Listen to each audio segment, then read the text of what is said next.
बोलना ही बंधन है। एक राजा के घर एक राजकुमार ने जन्म लिया। राजकुमार स्वभाव से ही कम बोलते थे। राजकुमार जब युवा हुआ तब भी अपनी उसी आदत के साथ मौन ही रहता था। राजा अपने राजकुमार की चुप्पी से परेशान रहते थे कि आखिर ये बोलता क्यों नहीं है।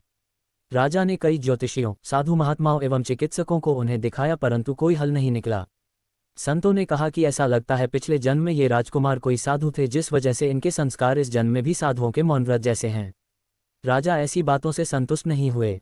एक दिन राजकुमार को राजा के मंत्री बगीचे में टहला रहे थे।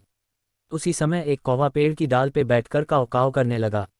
मंत्री ने सोचा कि कौवे की आवाज़ से राजकुमार परेशान होंगे, इसलिए मंत्री ने कौवे को गोली मार दी। गोली लगते ही कौवा जमीन पर गिर गया।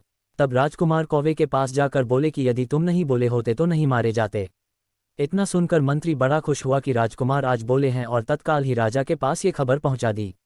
राजा भी बहुत खुश हुआ और मंत्री को खूब ढेर सारा उपहार दिया। कई दिन बीत जाने के बाद भी राजकुमार चुप ही रहते थे। राजा को मंत्री की बात पे संदेह हो गया और गुस्सा कर राजा ने मंत्री को फांसी पे लटकाने का हुक्म दिया। इतना सुनकर मंत्री दौड़ते हुए राजकुमार के पास आया और कहा कि उस दिन तो आप बोले थे परंतु अब नहीं बोलते हैं। मैं तो कुछ देर में राजा के हुक्म से फांसी पे लटका दिया जाऊंगा। मंत्री की बात सुनकर राजकुमार बोले कि यदि तुम भी नहीं बोले होते तो आज तुम्हें भी फांसी का हुक्म नहीं होता। बोलना ही बंधन है। जब भी बोलो उचित और सत्य बोलो, अन्यथा मौन रहो। जीवन में बहुत से विवाद का मुख्य कारण अत्यधिक बोलना ही है। एक चुप्पी हजारों कलह का नाश करती है।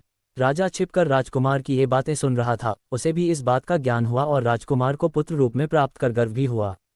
उसने मंत्री को फांसी मुक्त कर दिया। जय श्री कृष्ण। यदि आपको ये कहानी पसंद आई तो कमेंट करके बताएं। कहानी को लाइक करें, दोस्तों को शेयर करें और सब्सक्राइब करें ताकि नित्य ऐसी कहानी आपको नियमित मिलती रहे।